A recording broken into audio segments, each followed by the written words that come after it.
ठीक है, तो अब आगे बढ़ते हैं जीडीपी से। अब जीडीपी में मैंने आपको बता दिया कि भाई एक अगर आपको किसी देश का जीडीपी निकालना है तो आप डोमेस्टिक टेरिटरी पता करो, उस देश की डोमेस्टिक टेरिटरी पता करो कि कहाँ का सामान बिक रहा है, फिर आप पता करो कि किस टाइम का जीडीपी निकालना है, आपको 1 साल का निकालना है, 2 साल का निकालना है, किस टाइम का निकालना है वो पता करो। फिर उसके बाद ये पता करो कितने final goods and services produce हो रही हैं, और फिर उनकी मार्केट वैल्यू पता करो। जैसे अपन ने मार्केट वैल्यू अपने पता करा था कि मोबाइल और कार बन रही है, फिर मोबाइल कार की मार्केट वैल्यू पता करो। मोबाइल की मार्केट वैल्यू 20,000 थी और कार की मार्केट वैल्यू कितनी थी, 1 लाख थी, और फिर जो भी आए उसको क्या कर दो, जोड़ दो, तो मतलब 20,000 प्लस 1 लाख, तो आंसर हमारे पास कितना आ जाएगा, 1,20,000। ठीक है, तो ये क्या हो जाएगा, हमारे देश का जीडीपी हो जाएगा। अब ये थोड़ा सा इसमें थोड़ी सी फर्जियाहट है, थोड़ा सा फर्जी है ये, इसको और थोड़ा सा एक्सप्लेन करते हैं इस डेफिनेशन को। इस डेफिनेशन में आपने ये समझ लिया कि साहब ये डोमेस्टिक टेरिटरी क्या होता है समझ लिया, आपने समझ लिया टाइम क्या होता है समझ लिया, आपने समझ लिया कि गुड्स एंड सर्विसेज का प्रोडक्शन हो रहा है, ये भी आपने समझ लिया। पर ये गुड्स एंड सर्विसेज के प्रोडक्शन में सर आपने ये आगे फाइनल क्यों लगा के रखा है ना, एक शब्द आपके दिमाग में आया होगा कि सर ये फाइनल क्यों लगा के रखा है आपने, क्या इसके अलावा कोई और शब्द भी है क्या, है ना, ये दिमाग में शब्द आया होगा, सवाल आया होगा। और फिर एक और सवाल आया होगा कि सर ये मार्केट वैल्यू जो आपने लिखी हुई है, आपने मार्केट वैल्यू क्यों लिखी हुई है, इसके अलावा कोई और भी वैल्यू है क्या, है ना, तो ये सवाल आया होगा। ये वाली बात और ये वाली बात आपके दिमाग में आई होगी, अगर नहीं आई होगी तो मैं बता देता हूँ आपको। ठीक है, तो एक एक करके हम समझते हैं कि सर ये फाइनल गुड क्या है। फाइनल गुड के अलावा 2 प्रकार के गुड होते हैं मेरे भाइयों, एक गुड होता है फाइनल गुड और एक होता है इंटरमीडिएट गुड, एक होता है इंटरमीडिएट गुड। पर जीडीपी कैलकुलेशन करने में हम सिर्फ कौन से गुड का यूज करते हैं, हम सिर्फ फाइनल गुड का यूज करते हैं। तो ये फाइनल गुड क्या होता है, इंटरमीडिएट गुड क्या होता है, और फाइनल गुड में ऐसी क्या हीरे जड़े हुए हैं उसके अंदर जो हम जीडीपी कैलकुलेशन करने में हम फाइनल गुड का यूज करते हैं। लेट्स सी, तो हम समझने वाले what is final good, what is intermediate good, ये हम समझने वाले हैं। और why while calculating national income we use final good, और फिर फाइनल गुड के हम प्रकार देखेंगे। हम आगे बढ़ते हैं। देखो बहुत बारीक सा टॉपिक है, फाइनल गुड क्या होता है, इंटरमीडिएट गुड क्या होता है। बहुत सारे ऐसे बच्चे होते हैं जो सेलेक्ट हो जाते हैं पर उन्हें ये बात समझ में नहीं आती कि फाइनल गुड क्या होता है, इंटरमीडिएट गुड क्या होता है। इसके ऊपर यूपीएससी प्रीलिम्स में क्वेश्चन भी आ चुका है, इसलिए हम इसको समझते हैं कि फाइनल गुड क्या होता है, इंटरमीडिएट गुड क्या होता है। मैं आपको सवाल दिखा देता हूँ, ये देखिए सवाल आया हुआ है, ठीक है, इसलिए इंपॉर्टेंट है समझना। फाइनल गुड, कैपिटल गुड बहुत बारीक चीज है।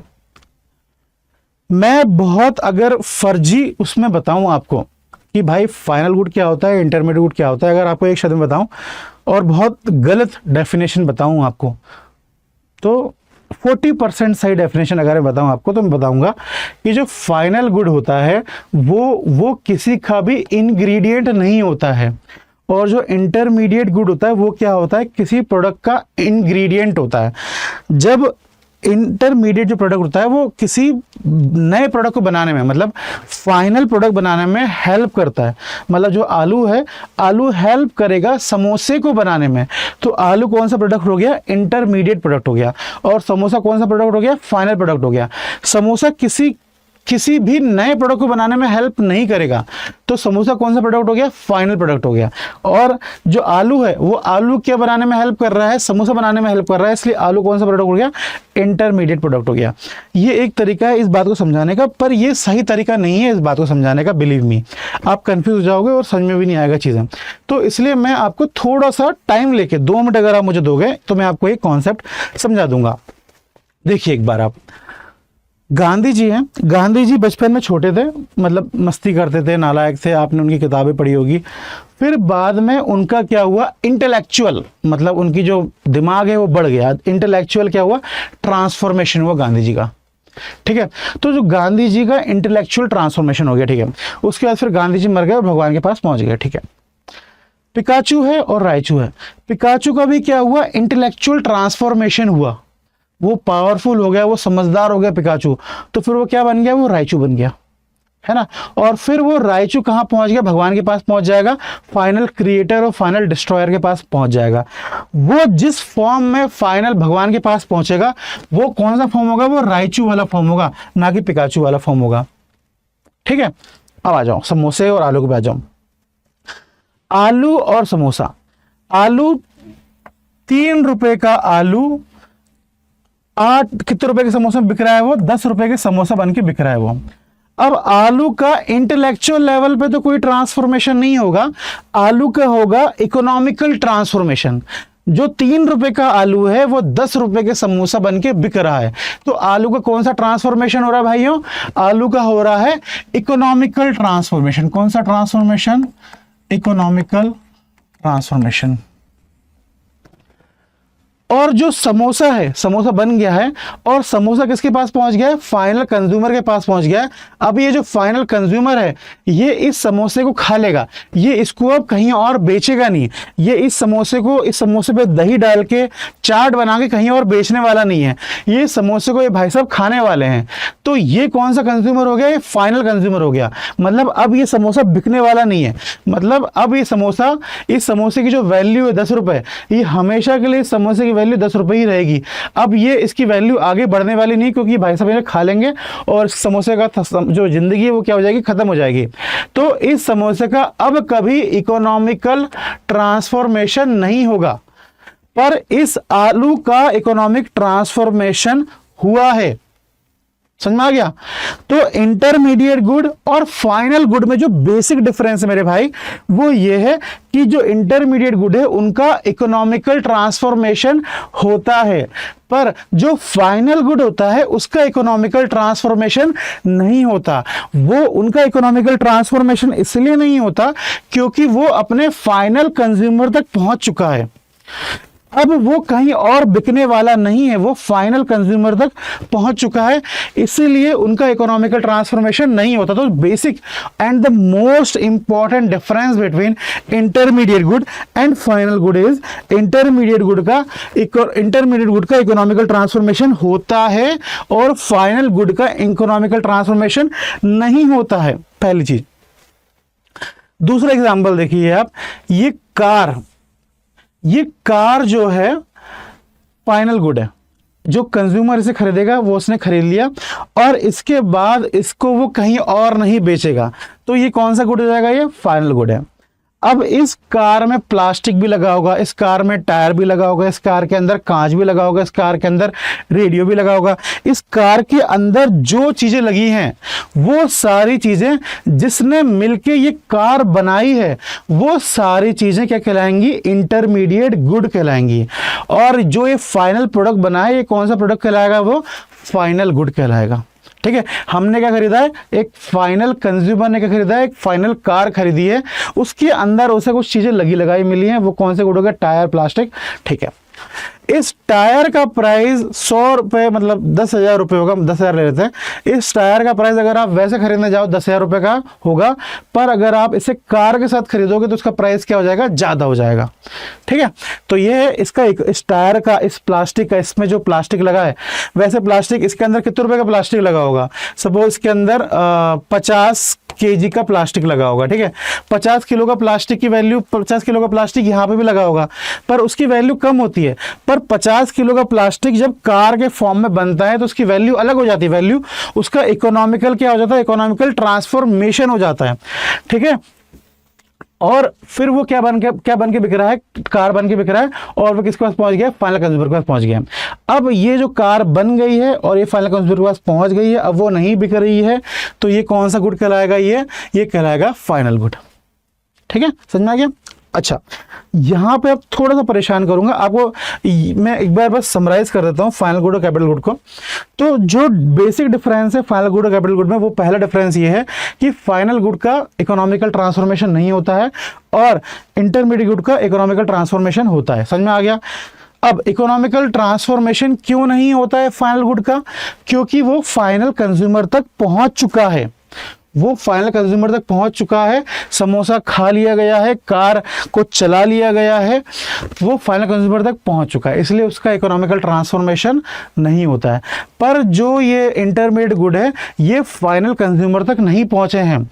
ये आलू को कौन खरीदेगा? समोसे बनाने वाला खरीदेगा पहले, फिर समोसे बनाने वाले से कौन खरीदेगा? आलू को फाइनल कंज्यूमर खरीदेगा।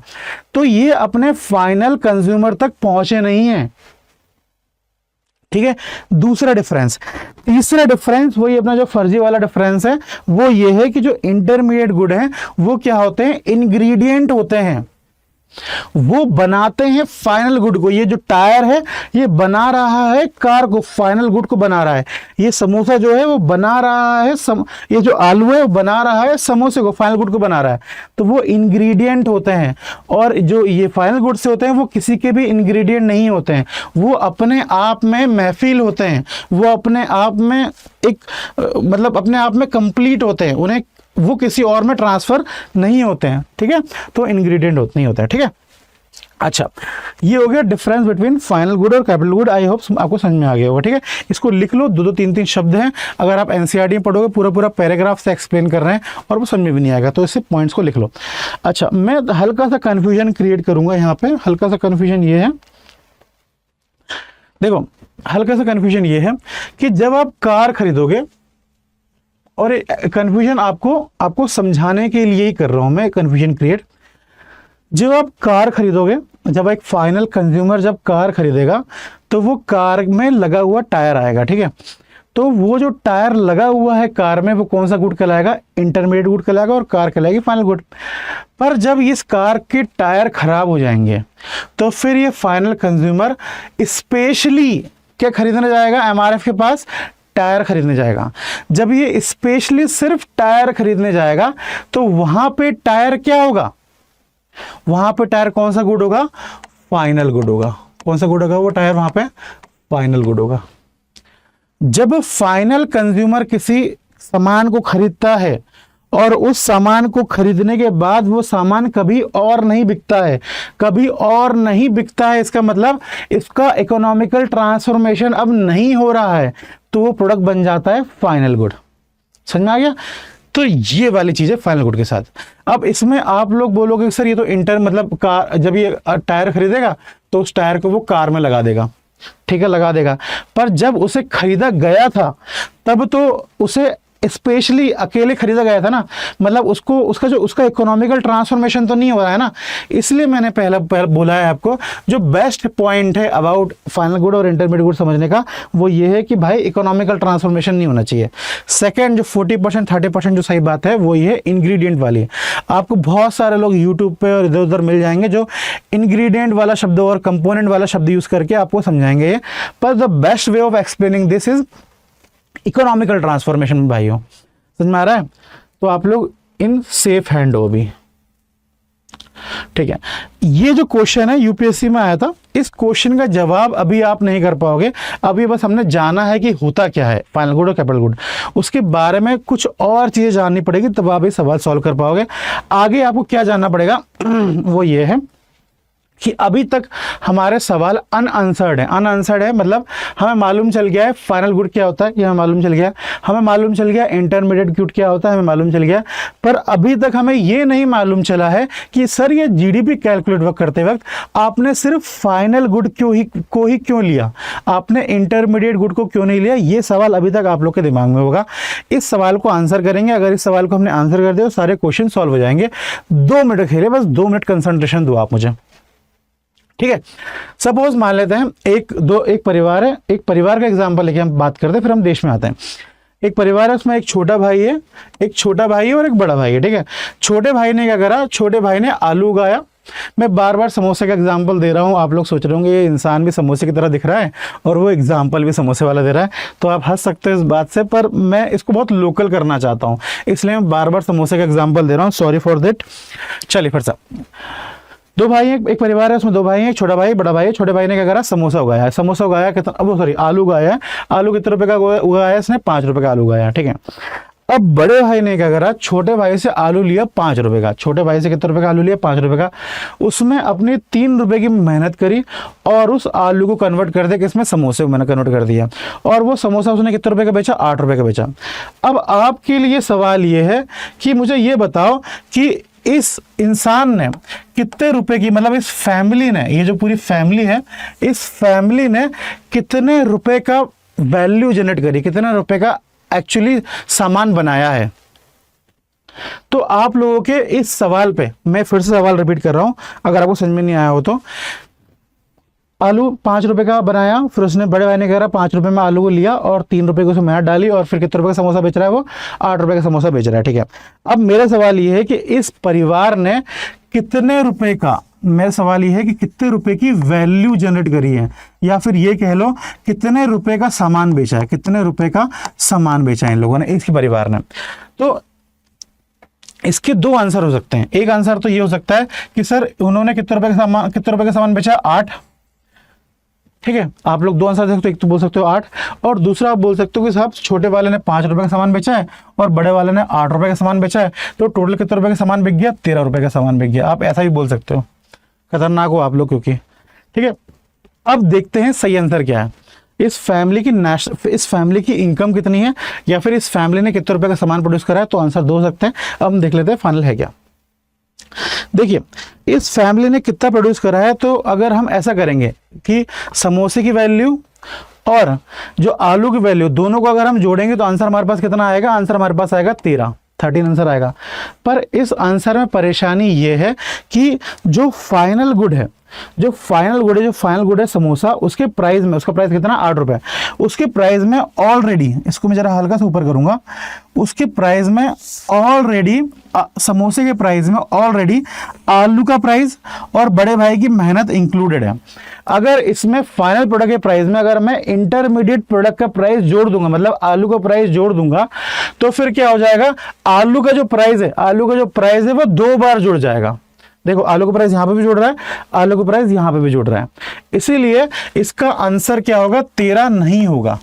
मतलब 8 5 13 इसका आंसर नहीं होगा। क्यों इसका आंसर 13 नहीं होगा, क्योंकि जो आलू है, जो इंटरमीडिएट गुड है, उसका प्राइस 2 बार काउंट हो रहा है, इसलिए इसका आंसर क्या होगा, एरर ऑफ डबल काउंटिंग, मतलब एरर ऑफ डबल काउंटिंग ना हो, इसलिए इसका जो आंसर होगा वो क्या होगा, 8 होगा। बहुत सिंपल सी बात है, आप लोगों को समझ में भी आ गया होगा। आपको ऐसा लग रहा होगा कि मैं ये फालतू कैलकुलेशन क्यों कर रहा हूं, पर ये एक बहुत स्मॉल एग्जांपल है। इसी को अगर आपको सॉल्व करना है, मतलब एक फॉर्मूले के साथ सॉल्व करना है, तो एक फॉर्मूला भी है इकोनॉमिक्स में। देखो, आगे चीजें कॉम्प्लिकेट होती जाएगी। ये चीज एग्जांपल सिंपल है, इसलिए आप उन्हें एकदम से कैलकुलेट कर लो कि भाई आंसर तो उसका 8 ही होगा, 13 क्यों होगा, है ना। पर 13 क्यों नहीं होगा ये समझना इंपॉर्टेंट है। 13 इसलिए नहीं होगा क्योंकि 13 अगर हम उसका आंसर लेंगे तो इंटरमीडिएट गुड है, जो आलू है, आलू की वैल्यू 2 बार काउंट हो जाएगी, एरर ऑफ डबल काउंटिंग हो जाएगा। ये सेंटेंस आपके एनसीईआरटी में डिट्टो लिखा हुआ है, प्लीज इसको लिख लीजिए आपको अभी मैं। एरर ऑफ डबल काउंटिंग को बचाने के लिए जो टोटल इनकम है फैमिली की, या फिर ये कह लो तो total value generated bye family क्या है, 8 है। ठीक है, इसको कैलकुलेट करने का एक फॉर्मूला ये है कि वैल्यू एडेड, मतलब value generated by a family, value added is equals to value of output. Value of output कितनी है यहाँ पे, एक आउटपुट तो क्या हो गया 5 रुपए, एक आउटपुट कितना हो गया 8 रुपए, तो वैल्यू ऑफ आउटपुट कितना है 8 + 5, मतलब 13 रुपए क्या है वैल्यू ऑफ आउटपुट है, 13 रुपए क्या है वैल्यू ऑफ आउटपुट। तो वैल्यू एड, एक मिनट, वैल्यू एड क्या हो गया 13 रुपए वैल्यू ऑफ आउटपुट, तो टोटल आउटपुट कितना हो रहा है 13 रुपए का हो रहा है, minus value of intermediate good. इसमें इंटरमीडिएट गुड क्या है, आलू जो है वो इंटरमीडिएट गुड है, तो इंटरमीडिएट गुड की वैल्यू क्या है 5 रुपए। तो इसको अगर हम सॉल्व करेंगे तो हमें मालूम चल जाएगा कि रियल जो वैल्यू बनाई है फैमिली ने वो हम कैलकुलेट कर सकते हैं। Hence this is value added by the family is this 8 rupees. एक फॉर्मूला है। मैं आपको एक और एग्जांपल देता हूँ, चीजें थोड़ी कॉम्प्लेक्स करते हैं क्योंकि आगे चीजें कॉम्प्लेक्स होने ही वाली हैं। तो इसीलिए इस फैमिली की इनकम कैलकुलेट करते वक्त हमने कौन सी वैल्यू ली है, फाइनल गुड की वैल्यू ली है, हमने इंटरमीडिएट गुड की वैल्यू नहीं ली है। देश की जीडीपी कैलकुलेट करते वक्त भी हम किसकी वैल्यू ले रहे थे, हम फाइनल गुड की वैल्यू ले रहे थे, ना कि इंटरमीडिएट गुड की वैल्यू ले रहे थे। क्यों फाइनल गुड की वैल्यू ले रहे थे, क्योंकि फाइनल गुड की वैल्यू में ऑलरेडी इंटरमीडिएट गुड की वैल्यू एडेड है। अगर हम उसमें इंटरमीडिएट गुड की वैल्यू अगेन से ऐड करेंगे तो एरर ऑफ डबल काउंटिंग होगा। इसको फिर से एक और एग्जांपल देखिए आप। एक कंट्री है, एक कंट्री में 3 लोग हैं, ठीक है, ये 3 लोग हैं एक कंट्री में, और इन तीनों लोगों में ने क्या करा है, एक ने क्या बनाया, चाय बना, अल्टीमेटली देश में चाय बन रही है। एक ने क्या प्रोवाइड करा है, दूध प्रोवाइड करा हुआ है, एक ने दूध प्रोवाइड करा हुआ है, एक ने क्या करा हुआ है, शक्कर प्रोवाइड करी है, और एक तीसरा इंसान आता है, उसने क्या करा है, दूध लिया, शक्कर लिया और खुद से चाय पत्ती की जुगाड़ करी और फिर क्या बना दिया, प्रोडक्ट बेच रहा है अपना वो, ठीक है। हाँ, तो उसने क्या करा, तीसरे इंसान ने क्या करा, 70 रुपए की उसने चाय पत्ती ली। एक मिनट, हाँ इसको थोड़ा बड़ा कर देता हूं। तीसरे इंसान ने क्या करा, 70 रुपए की चाय पत्ती ली, 10 रुपए का दूध लिया दूध वाले से, और 20 रुपए की शक्कर ली शक्कर वाले से, ठीक है। और फिर वो चाय बना के बेच रहा है, कितने रुपए की चाय बना के बेच रहा है, वो 100 रुपए की चाय बना के बेच रहा है, ठीक है। समझ में आ गई वाली बात। अब इसमें भी सेम सवाल आता है कि सर, मतलब मैं आपसे सवाल पूछता हूं कि भाई साहब कि अगर इस देश में 3 लोग हैं और तीनों ने अलग अलग सामान बेचा है, दूध, शुगर और इसने चाय बना के बेची है। अब आपको बताना है इस देश में टोटल कितने रुपए का वैल्यू जनरेट हो रही है, या कितने रुपए की वैल्यू ऐड कर रहे हैं ये लोग देश के अंदर, ये बताना है आपको, ठीक है। या फिर ये कह लो कि इन लोगों की फाइनल जो इनकम है, मतलब देश की जो फाइनल इनकम है वो कितनी हो रही है। तो इसका 2 आंसर हो सकता है। पहला आंसर तो ये हो सकता है कि सर 10 रुपए का दूध इसने बनाया, 20 रुपए की शक्कर इसने बनाई 20 रुपए की शक्कर, और 100 रुपए की चाय इसने बनाई, मतलब ये तीसरा वाला जो इंसान है अपना डॉली साहब, इन्हें 100 रुपए की चाय बनाई। तो आंसर कितना हो जाएगा, 130 रुपए। तो total value generated by these people in the country is 130 rupees. पहला आंसर तो ये हो सकता है। पर दूसरा आंसर, इसका जो सही आंसर है वो क्या होगा, 100 रुपीज। क्या होगा, 100 रुपीज।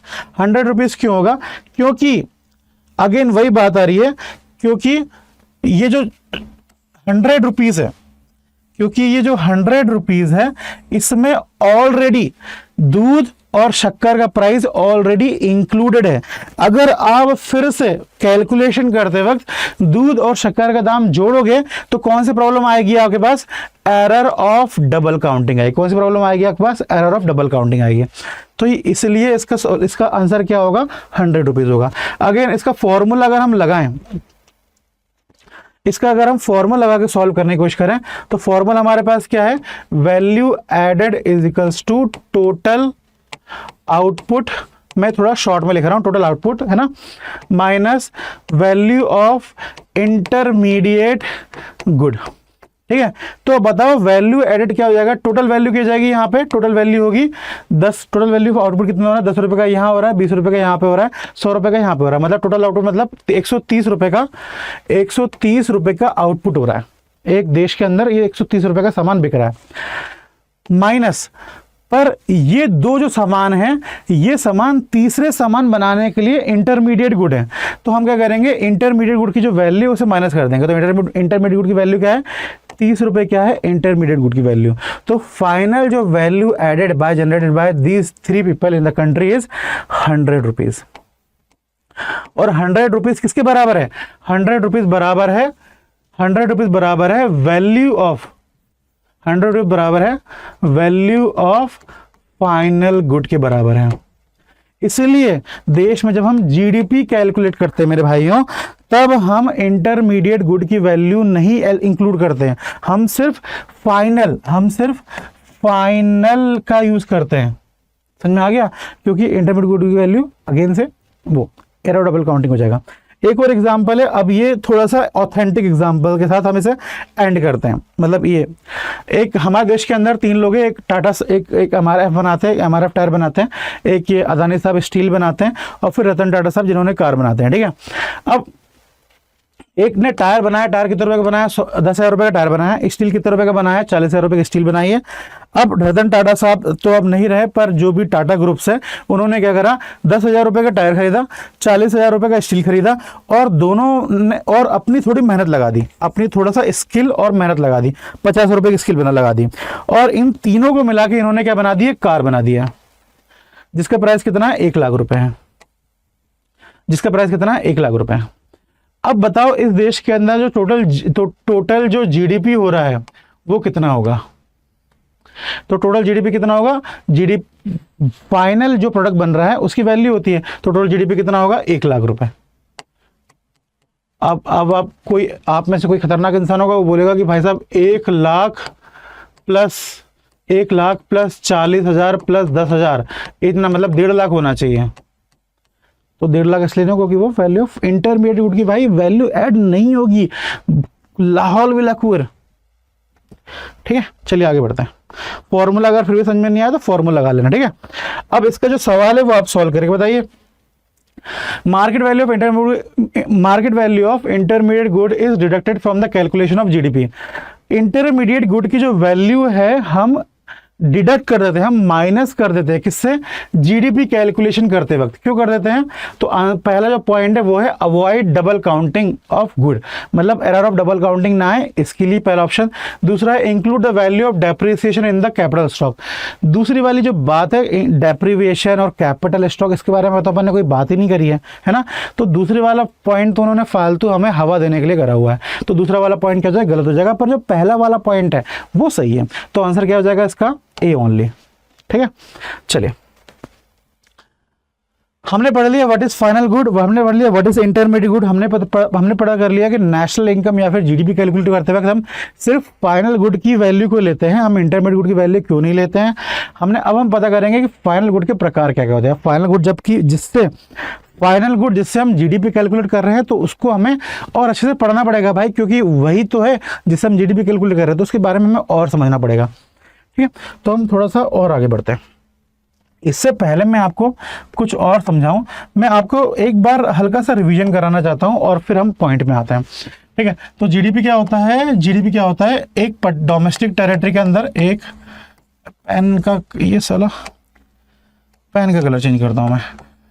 डोमेस्टिक टेरिटरी के अंदर एक स्पेसिफिक टाइम में जितने भी final good and services produce हो रही है, उसकी क्या पता करो? मार्केट वैल्यू पता करो और उसको जोड़ दो, तो हमारे पास क्या जाएगा? जीडीपी आ जाएगा।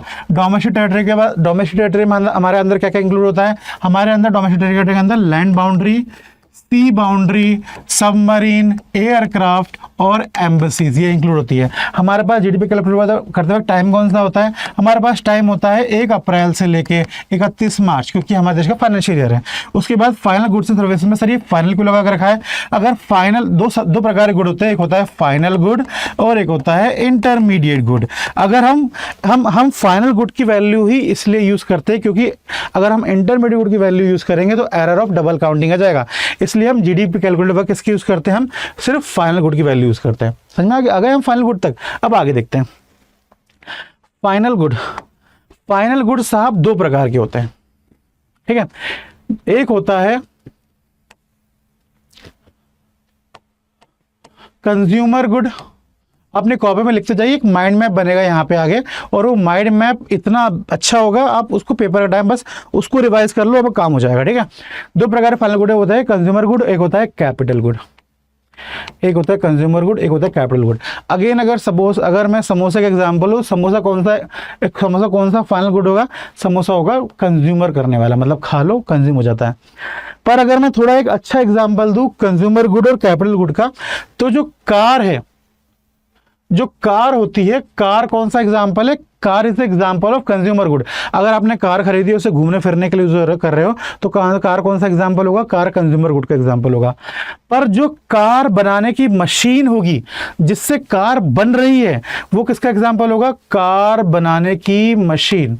कौन सा एग्जाम्पल होगा? वो कैपिटल गुड का एग्जाम्पल होगा। ठीक है, consumer good, capital good. Consumer good वो गुड्स होते हैं जो फाइनल, मतलब जो हम कंज्यूम कर लेते हैं और खत्म हो जाता है, वो गुड, वो कंज्यूमर गुड होता है। पर कैपिटल गुड, डेफिनेशन बता रहा हूं सुनिए, कैपिटल गुड वो गुड्स होते हैं जो असिस्ट करते हैं in the production of final good. समझ में आ रहा है? एक है अंडा, एक है मुर्गी। कैपिटल गुड क्या होता है? मुर्गी होती है। कंज्यूमर गुड क्या होता है? अंडा होता है, मतलब जो खा रहे हो वाला अंडा। ठीक है, तो कैपिटल गुड मुर्गी होती है। मुर्गी मतलब ये अंडे पे अंडा देगी, ये फाइनल प्रोडक्ट बना दे जाएगी। तो कैपिटल गुड क्या है? मुर्गी है। अंडा क्या है? आ गया, खा लो, कंज्यूमर गुड है वो। ठीक है, कार बनाने की मशीन क्या होगी? कैपिटल गुड हो गया। देखो जीवन में एक ही लक्ष्य है, अगर आपको जीवन अच्छे से निकालना है तो लोग बोलते हैं खुश रहना, पैसे कमाना। पैसे कमाना का तो समझ में आ गया होगा आप लोग को कि पैसे कमाना है, पर पैसे आप तभी कमा पाओगे जब आप क्या क्रिएट कर पाओगे? जब आप कैपिटल गुड क्रिएट कर पाओगे। समझ में आ रहा है? तो जीवन का एक ही लक्ष्य है, वो है कैपिटल गुड बनाना। जितना ज़्यादा मेरे पास एक लड़का है, एक मैं हूँ और एक कोई लड़का है जिसके पास, मेरे पास लैपटॉप है तो मैं पीपीटी बना पा रहा हूँ। जिसके पास लैपटॉप नहीं है वो पीपीटी नहीं बना पाएगा, आपके लिए इतना एंगेजिंग पीपीटी नहीं बना पाएगा, वो इतना अच्छे से आपको प्रेजेंट भी नहीं कर पाएगा। वैसे ही अगर मैं आपको एक फ़ोटो दिखाऊँ ना, आपको तो ये एक रिक्शा वाला जो अपनी मेहनत कर रहा है, अपने साइकिल चला चला के वो काम कर रहा है, ट्रांसफ़र कर रहा है लोगों को इधर से उधर, वैसे ही एक इलेक्ट्रिक ऑटो है, पेट्रोल ऑटो वाला। ये बड़ा कैपिटल गुड है, ये छोटा कैपिटल है। इसके पास जो साइकिल है ये छोटा कैपिटल गुड है। छोटा इसलिए है कि भाई इससे कितने रुपए कमा लेगा वो थक जाएगा इससे सामान बेचते बेचते। जब वो ये जो साइकिल वाला इंसान है वो थक जाएगा, कितना रुपए कमा पाएगा, वो दिन भर तो कमा नहीं पाएगा। पर ये ऑटो वाला क्या है, बड़ा कैपिटल मतलब ये दिन भर साइकिल चलाएगा, दिन भर ऑटो चलाएगा, दिन भर पैसे कमाएगा। तो ये क्या है, बड़ा कैपिटल गुड है। तो आपको करना है क्या है, बड़ा कैपिटल क्रिएट कर रहा है। जितना बड़ा कैपिटल क्रिएट करोगे उतना ज़्यादा पैसे कमाओगे आप। कपड़ा बनाने की मशीन है, एक कपड़ा वो हाथ से बना रहे हो आप, एक कपड़ा है आप मशीन लाए बना लिए। अंग्रेजों ने मशीनों से पूरा वर्ल्ड पे राज कर लिया था। तो इतनी पावर होती है कैपिटल गुड की। आप अपना घर में आपने जिद में वो मशीन से बना रहे हो, आपने हैंड का कला दिखा रहे हो, उससे आप कितना कपड़ा बना लोगे और कितना सामान बेच लोगे। हाँ ठीक है, आप महंगा बेच सकते हो पर कितना महंगा बेचोगे, और महंगा बेचने के लिए आपके पास सही ग्राहक भी होना चाहिए। कौन खरीदेगा, बहुत मुश्किल से मिलते हैं ग्राहक। ठीक है, तो हमेशा सिर्फ हमारे जीवन का एक ही लक्ष्य है, अपने बाप को और अपने आप को और अपने बच्चे को यही बात बताइए कि साहब capital good create what, capital good. जितना ज़्यादा कैपिटल गुड क्रिएट करोगे उतना अच्छा है। कैपिटल गुड वो गुड्स होते हैं जो असिस्ट करते हैं आपको, आपकी हेल्प करते हैं गुड्स बनाने में। समझ में आ रहा है? अगर किसी के पास गैस सिलेंडर है, चूल्हा है या फिर वो कढ़ाई है, उससे वो ये क्या है, उसके कैपिटल गुड है, और फिर वो इससे वो हज़ारों समोसा बनाएगा, हज़ारों समोसा बेचेगा और वो लखपति हो जाएगा, करोड़पति हो जाएगा, और फिर एक दिन मुझे खरीद लेगा सब। ठीक है, तो दो प्रकार के गुड होते हैं, एक होता है कंज्यूमर गुड, एक होता है कैपिटल गुड। समझ में आ गया? कैपिटल गुड की माया समझ में आ गई, और कैपिटल गुड की इंपॉर्टेंस समझ में आ गई होगी आपको कि कैपिटल गुड की इंपॉर्टेंस क्या है। मैंने आपको समझा दिया लगभग। जीवन का लक्ष्य कैपिटल गुड क्रिएट करना है। अब कैपिटल गुड इतना इंपॉर्टेंट है, पर कैपिटल गुड का एक दुश्मन है जिसको हम बोलते हैं डेप्रिसिएशन। विथ टाइम, डेप्रिवेशन की डेफिनेशन बता रहा हूं, प्लीज लिख लीजिए। डेप्रिवेशन की डेफिनेशन बता रहा हूं, लिख लीजिए। With time the capacity of doing work, capital goods की कैपेसिटी, काम करने की क्षमता क्या होने लगती है, कम होने लगती है।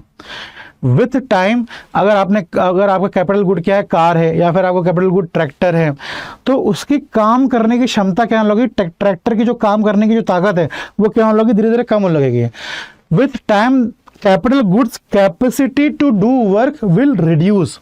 ठीक है, जब उनकी काम करने की शक्ति कम हो जाएगी तब उनकी वैल्यू भी क्या हो जाएगी, कम हो जाएगी। अगर एक ट्रैक्टर है, वो 1 लाख रुपए का ट्रैक्टर था, पर धीरे धीरे विथ टाइम उसकी काम करने की क्षमता कम हो गई, तो उसका प्राइस कितना हो जाएगा, 20,000 प्राइस हो जाएगा।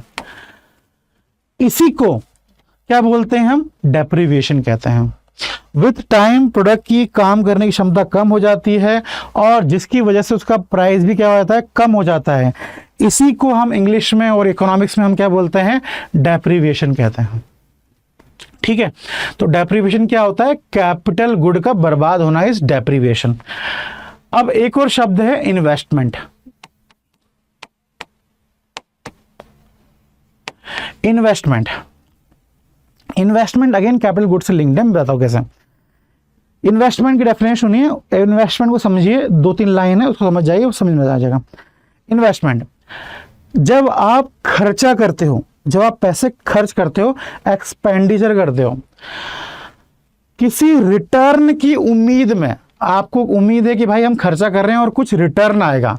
जब आप खर्चा करते हो किसी रिटर्न की उम्मीद में, तो उस खर्चे को हम क्या बोलते हैं, इन्वेस्टमेंट कहते हैं।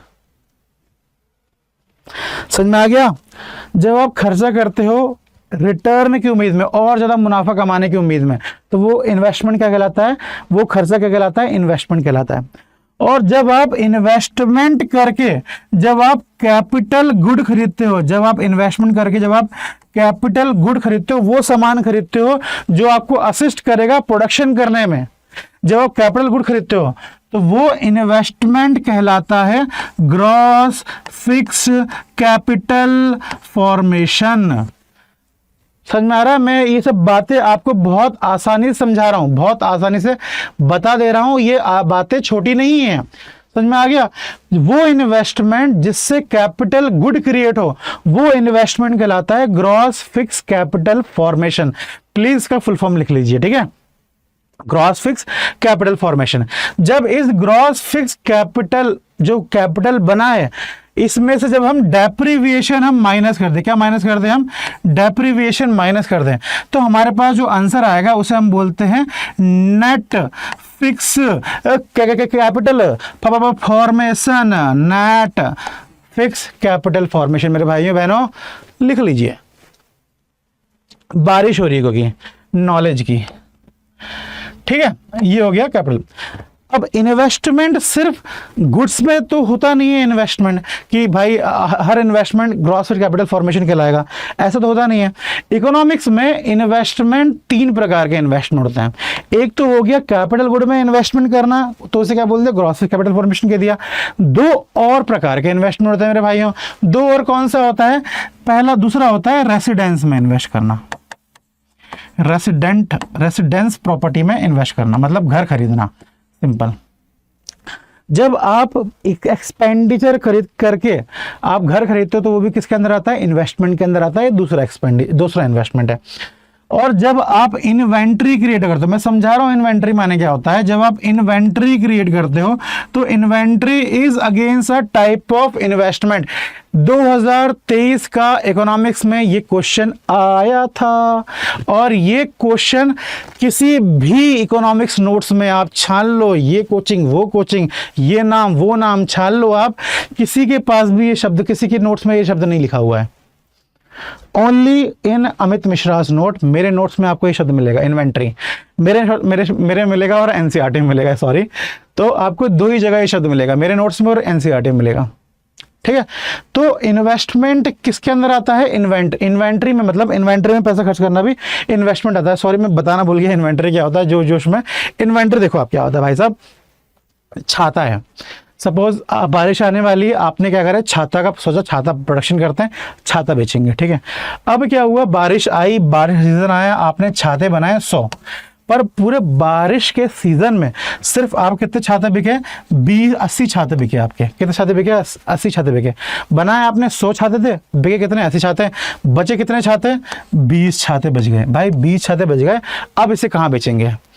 तो अब इसे कब बेचेंगे? हम अगले साल बेचेंगे। अब इसे क्या कर लेते हैं, हम स्टोर करके रख लेते हैं और इसको हम कब बेचेंगे? अगले साल बेचेंगे।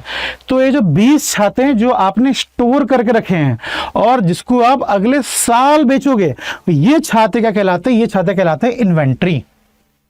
छाते क्या कहलाते हैं? इन्वेंट्री। अगेन यूपीएससी प्रीलिम्स का क्वेश्चन है, एनसीईआरटी से आया है और अमित मिश्रा के नोट से आया है, ठीक है? ये हो गया इन्वेंट्री।